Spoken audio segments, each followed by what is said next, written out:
And the only reason that I put Smite in my top 15 games list at all is because I spent a shit ton of time playing it. And I think it would be a disservice to my memories with the game if I didn't honor it in some sort of way by talking about it as part of a top 15 games list or whatever. So for those of you who don't know, I'm sure there's a lot of people who don't know about this game. But Smite is a massive online battle arena game. I think that's what MOBA stands for. Kind of like in the vein of League of Legends, but as opposed to being top-down like a lot of MOBA games are, it is a third-person MOBA, and all of the characters that you can play as are real, actual gods from different pantheons and religions and stuff like that. So you can play as Greek gods, Roman gods, Hindu gods, Japanese Jesus gods. Not yet. Not yet. How about the god of rock? Yeah, dude. I don't know. They have a... So they put very unique spins on all of the gods. Obviously, as with most MOBAs, there's a class system. So you can pick gods of one of 5 types, one of 5 classes. You have the attackers, not the attackers. Oh my god. You have a mage, which is like a magical attacker. You have the hunters, which are ranged physical attackers. You have guardians, self-explanatory, tanks. Some of them are magical, some of them are physical. You have, I think they're called healers or support. I can't remember exactly which one, but also self-explanatory. And then you have the assassins. Oh, and then the warriors.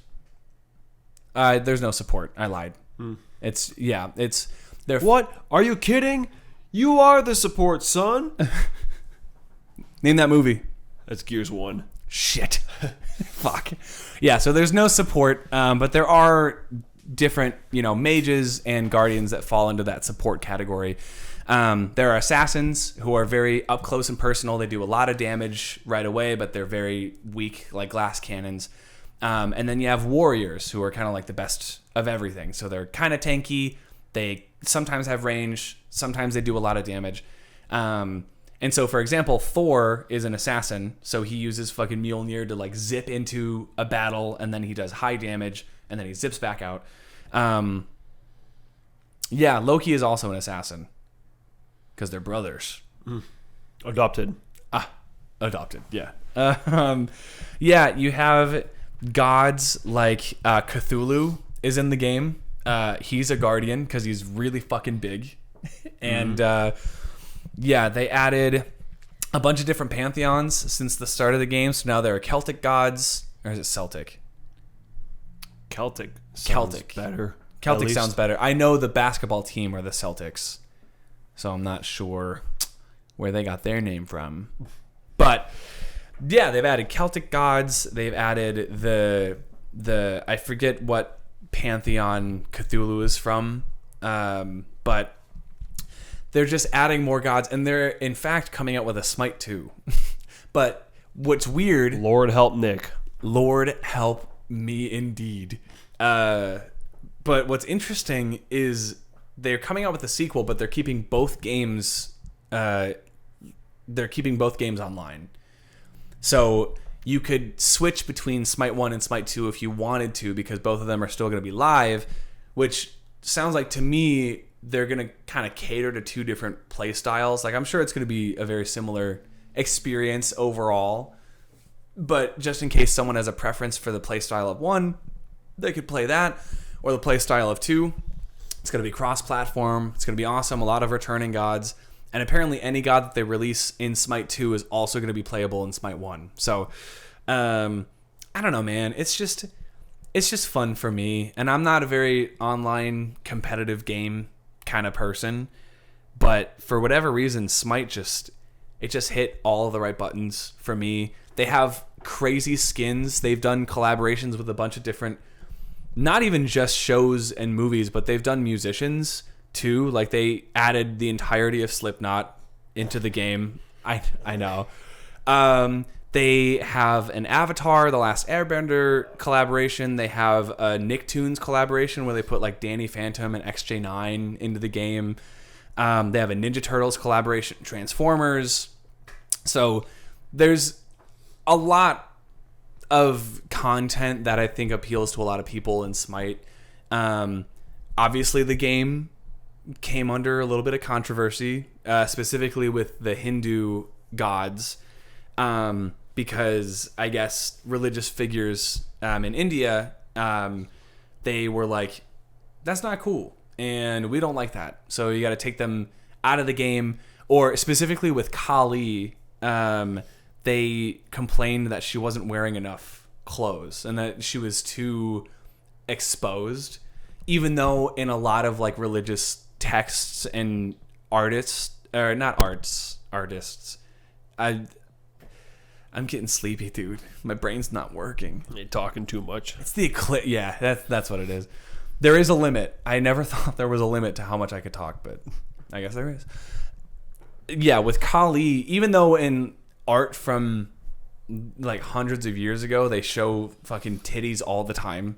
It's just like, even in like textbooks that we would have in middle school and high school of like Greek paintings and stuff like that, and like statues.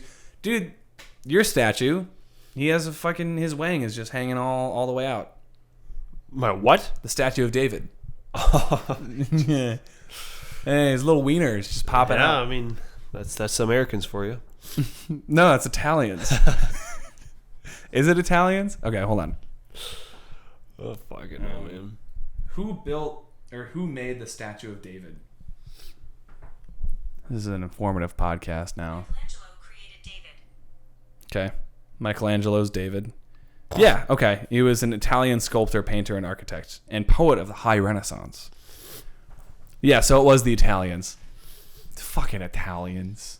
You know what? Everyone loves nudity. What are you Yeah, gonna do? it's universal, Hey, dude. what are you gonna do about it, man? Yeah, censor nudity? Bullshit. I can't do it, man. Yeah. That's okay. I know. I couldn't do live service games. Yeah, it is. They're kind of a pain in the ass. Because it's like, if we're being real, video games are a giant waste of time. Yeah. And multiplayer games are a step way beyond a waste of time. It's like, if I'm playing a game, it needs to end. There needs to be credits in there where That's I say, fair. okay, I'm done with this now. That's fair. I will say, I agree, and I think I prefer single player games now, especially like as an adult. We were just talking about this with Persona, because you're playing Persona 3 Reload, Yeah. and I'm playing Fallout 4. Both games are very, very long, and they require a lot of hours to get through. And we were talking about how it's so difficult to find time to play those games anymore. I mean, it's difficult to find time to do anything anymore. But especially with like live, multiplayer games, I feel like there's a dedication that you need to have to get better so that you get to a certain point, especially now that they've quantified it and they have like rankings and different tiers that you can go at. Like, I'm sure that was the same way with Gears, right? Like stars or whatever they called it. You rank up. Yeah. And yeah, I put way too much time in that shit. But that was Right. high school, so I could. We had so much time, and it was fun to kill other people online. And that's why I think Call of Duty is always going to keep making games, because there are always teenagers that want to kill shit. Yeah. There's always teenagers that want to shoot things, and eventually that anger, you find other ways to let it out. Sometimes it's while you're driving on the way to work, or sometimes it's when you're letting your dog out and you start calling him an asshole. It's like, I can't call my boss an asshole, but I can call this thing that doesn't know what the word asshole means an asshole, and I let it off my chest. But with video games for teenagers, I feel like that's just go-to number one, because you can't drive anywhere, you can't drink, or at least like legally, or at all. Kiddos listening to this podcast, don't drink until you're 21. or if you have a cool uncle in the family, and like every once in a while at a barbecue, he gives you a or if you live in France or something. Oh, and like the drinking age is 16 or some shit like that. Yeah. Yeah, that's why there aren't as many French kids playing Call of Duty and calling my mom a bad name. So anyway, so off topic. I played a lot of Smite in college, and when I would come home from college, and the summer of 2016 was almost exclusively, there were days where I would just play Smite all day, and I would rank up, and I'd try to earn currency to buy new gods and new cosmetics and stuff like that. And now with Smite 2 coming out, who knows? It might be the same thing. It might be the exact same thing all over again. Hopefully not, because I have a job now. And yeah, hopefully not. Yeah, you can't. I can't do it. You simply can't. But yeah, Smite developers, if you haven't thought about putting Jesus in the game yet, I think you should. I think everyone would really love that, especially the church.